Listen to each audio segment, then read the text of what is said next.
Esse prédio aqui caiu aqui na Tiburcio Cavalcante aqui, ó. Um prédio antigo e do nada caiu. Tudo indica que tem gente lá dentro. Verticalmente mesmo. Não foi assim tombando, ele foi descendo como se tivesse sido demolido, obviamente não foi. Só que chega um momento, né, que o entulho é grande, aí ele pende pra frente, ele pendeu aqui pra frente, atingiu um pouco aí, tem uma loja na esquina. Meu Deus, tu viu? Matou todo mundo que tava dentro. Espelho, olha aí, ó. Olha aí, ó. Isso aqui é a Tomás Acioli. Caramba, velho. Gente, acabou de acontecer uma coisa terrível aqui, um prédio caiu. A primeira reação é de choque e desespero. Meu Deus do céu. Na sequência, chegam as equipes de socorro e a certeza de um doloroso trabalho pela frente. Um trabalho lento, um trabalho que demora tempo, com um linguajar mais assim coloquial, um trabalho de formiguinha.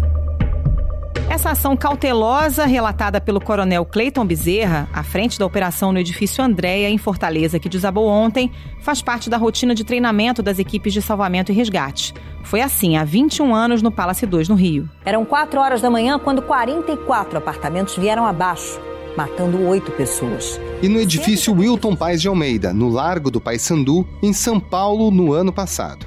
O edifício Wilton Paes de Almeida desabou por volta das 2h50 da manhã, criando uma cortina de fogo e fumaça sobre o Largo do Paissandu, no centro de São Paulo. Quais fatores são comuns nessas tragédias? Como é o trabalho das equipes de resgate? O que as investigações mostraram e quais são as consequências para os responsáveis pelos prédios colapsados? Esses são os temas do Ao Ponto de hoje. Eu sou Carolina Moran, estou com Roberto Maltic e nós conversamos com a repórter Helenilce Bottari, da Editoria Rio, e com o coronel Marcos Silva, que era morador do Palace 2 e teve papel decisivo no trabalho de resgate. A repórter Elisa Martins, da sucursal de São Paulo, e o jornalista Lauriberto Braga, que está em Fortaleza, também participam da conversa. O Ao Ponto é o podcast diário do Globo. Está disponível no site do jornal, do Spotify, no iTunes e nas demais plataformas de áudio. Fique com a gente.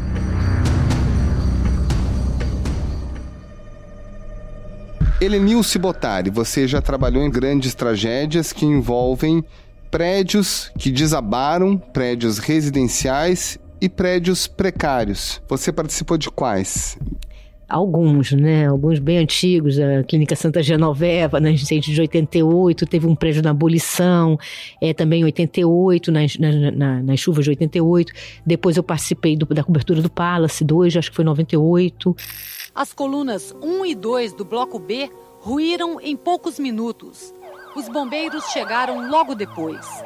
Atenção, senhores moradores, queiram aparecer com urgência.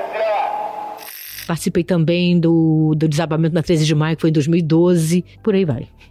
Então, o que une essas tragédias? É porque elas são sempre, né, originadas pelos mesmos problemas, né? Uma legislação frágil, uma fiscalização inexistente, problemas que vão se acumulando, ganância.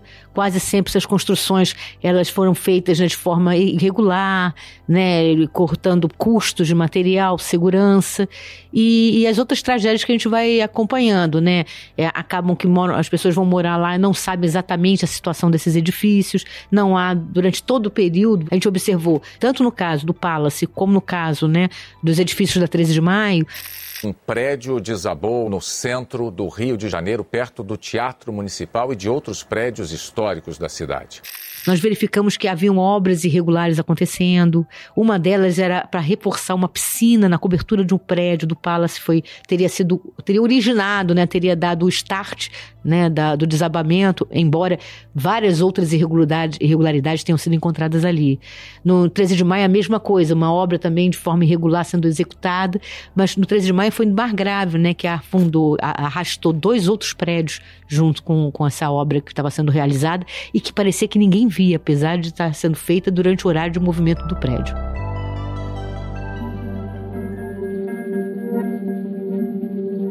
Como é que é esse trabalho de apuração das investigações? Porque no primeiro momento, claro, tem aquela cobertura ali do resgate dos feridos e dos mortos, mas depois o trabalho continua, né, com as apurações. No caso do Palace, por exemplo, foi um trabalho muito minucioso até a gente descobrir que tinham usado a areia da praia na construção do prédio, né? Isso não demorou nem muito, né? Porque a gente acaba fazendo o rescaldo também. Então a gente vai nas construções, acompanha o dia a dia e era muito evidente no caso do Palace, né? Até conchinha tinha. Em meio aos escombros, o perito criminal Júlio César Rocha encontrou um pedaço de concreto com uma concha do mar. Segundo ele, o material pode ser a prova de que na construção foi usada a areia da praia. A gente faz quase um beabá, né? O que deveria ter sido feito e o que não foi feito. Quem deveria ter fiscalizado e não fiscalizou. Né? As perguntas são sempre as mesmas e as respostas quase sempre também. Né? Não sabemos, estamos apurando, vamos mudar as regras, vamos tornar mais difícil, né, a construção e aí por aí vai. E como é o trabalho de conversar com as famílias, com quem sobrevive, mas com quem também perdeu tudo? Eu acho que é a parte mais difícil, né? Porque numa tragédia, as pessoas, além de perder seus familiares, elas perdem suas referências, suas memórias, suas fotografias, elas perdem todo o seu futuro, né? O passado, e passam a viver de uma forma tão estranha, né? Como foi o caso do Palace.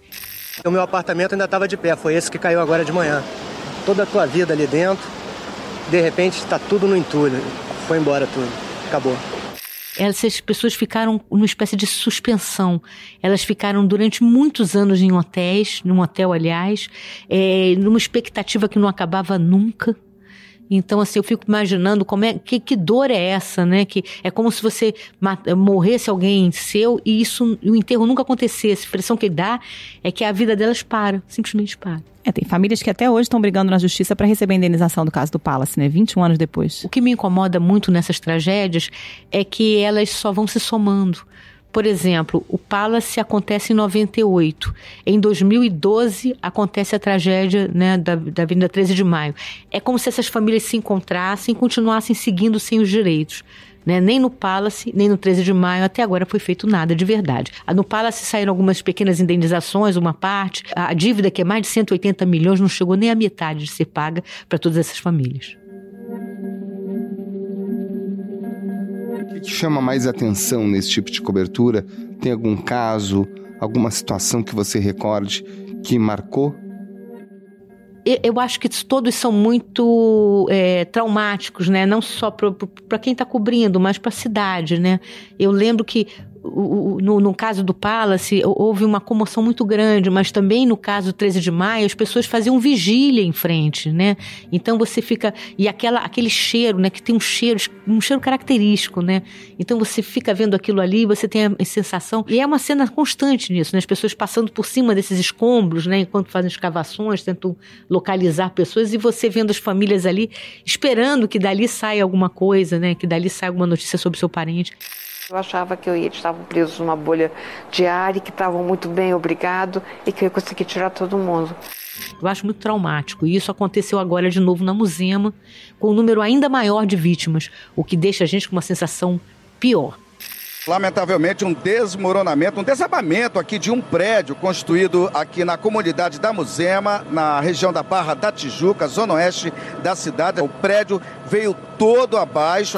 Parece que a cidade, o Estado, aí no caso eu estou falando de autoridades mesmo, até um pouco da gente, né, a sociedade, parece que a gente não consegue aprender com essas tragédias. No caso da Muzema, 24 mortos, no caso da 13 de Maio, 19 mortos e 3 desaparecidos que nunca foram encontrados até hoje, né, Helenilce? Quer dizer, as famílias sequer conseguiram enterrar seus entes queridos. E é uma dificuldade em tudo, né? Porque um desaparecido, ele não tem o status de um morto, então para se familiar, até conseguir na justiça esse direito...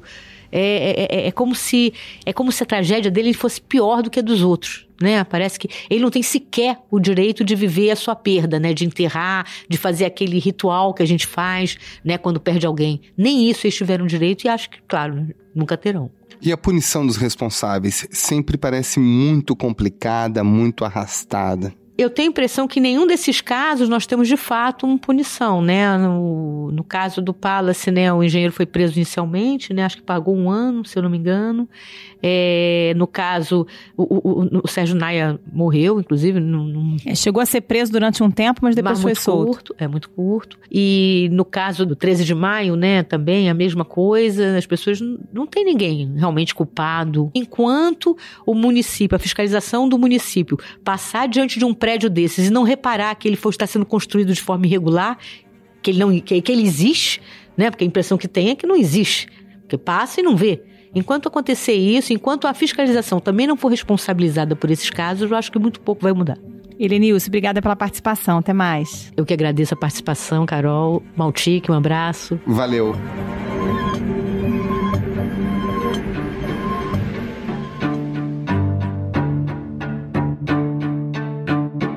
Coronel Marcos Silva, o senhor morava no Palace 2 na época do desabamento e ajudou a salvar muita gente naquele dia, né? Como é que foi? A coisa é muito abrupta, né? Não dá muito tempo para... O meu caso, pessoalmente, eu estava dormindo, minha filha me acordou que o prédio tinha balançado e logo a seguir que eu levantei, minha porta já estava com uns 15 moradores, né? Batendo lá na porta e dizendo que o prédio balançou e tal, e eu desci, né, pelas escadas, fomos para os subsolos para saber o que tinha acontecido com as colunas, né? E lá no primeiro subsolo, uma das colunas tinha colapsado, ela, com o peso, ela não aguentou, né? Com erro de cálculo, erro de execução da obra, ela explodiu, ela colapsou, só ficaram aqueles ferros cisalhados. De imediato eu fui procurando nos andares, que eram 22 andares, né? Fui subindo naquela coluna de 4 apartamentos e batendo nas portas. As pessoas tentavam abrir, não conseguiam. As portas imprensadas, né? Não sapremadas. Aí ele virava a maçaneta, eu dava com o ombro para arrombar as portas, vinha aquela poeirada e puxava as pessoas.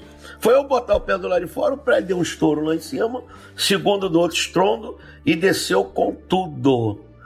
Desceu com tudo. Agora, Coronel, graças a Deus você não perdeu sua família, mas perdeu o seu imóvel. Como é que foi essa luta aí para receber indenização? Em que pé ficaram as coisas aí mais de 20 anos depois do desabamento? Isso aí é uma das sem-vergonhices que tem, né? O que acontece é que nós estamos há 21 anos nessa peregrinação aí, não se resolve.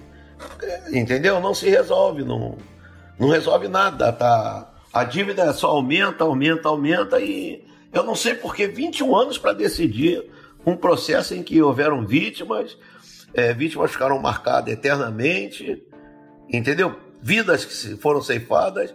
Minha mulher tá morta lá dentro dos escombros, seus bandidos! E continua essa safadeza aí, né? Um processo que é totalmente procrastinado, nunca se resolve nada, para dar um laudo de alguma perícia, de qualquer coisa, e se leva 2, 3 anos, mas 21 anos, foi em 98, e é o que vai acontecer, o que sempre está acontecendo aí. E nós ainda estamos aí no aguardo desse deslinde. Foi a segunda violência com as nossas famílias. Coronel, muito obrigada pela entrevista, pela participação. Até mais. Era um momento delicado, no meio da luta travada contra as chamas. O bombeiro tentava resgatar um homem, mas às 2h50 da madrugada, no momento em que ele seria retirado,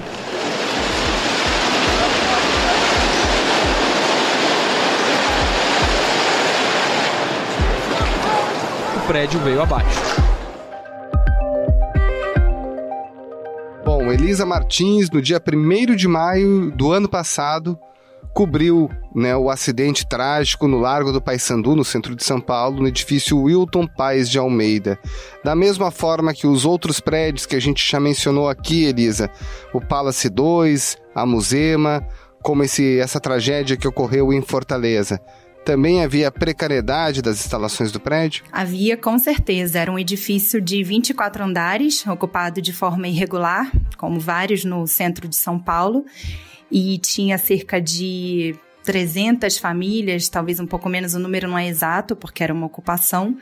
E começou um incêndio no 5º andar, que rapidamente consumiu outros andares do edifício, que era chamado de prédio de vidro. e daí veio o desabamento da estrutura. 7 pessoas morreram e 2 são dadas como desaparecidas até hoje. Como é que foi a investigação desse acidente? A quais conclusões se chegou? Bom, é difícil saber numa ocupação exatamente o que causou o incêndio. Falaram de briga de casal, mas é fato que tinham várias instalações irregulares. Sabe que o incêndio começou no 5º andar, mas pode ter sido por um botijão de gás, tinha muito material inflamável. Era um prédio que já preocupava pelo menos desde 2015. Teve uma vistoria por parte do Corpo de Bombeiros naquela época e eles chegaram a constatar esse risco alto de incêndio por conta da ocupação, né? Mas eles afirmaram que na época tinham feito um relatório. Mas o poder público disse, depois do incidente, que a Defesa Civil tinha afirmado que o prédio estava em boas condições de estrutura, podia ter outros usos, mas a situação continuou sem desfecho. E a Defesa Civil afirma que não havia risco estrutural na edificação. O Ministério Público chegou a denunciar 6 pessoas por omissão, negligência, porque eram pessoas ligadas a movimentos de luta por moradia em São Paulo. Mas, na verdade, nunca se chegou a saber exatamente o que aconteceu e as famílias que foram desabrigadas ali, que conseguiram fugir, elas também, né, no centro de toda a confusão, elas continuaram sem uma solução.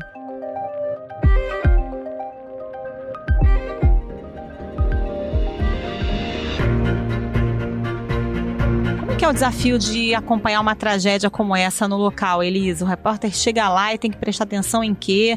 É muita coisa acontecendo ao mesmo tempo, né? Muita coisa e as famílias muito desorientadas, né, Carol? Porque sendo de madrugada, elas acordaram ali no susto e elas estavam com um pouco que sobrou no meio da praça.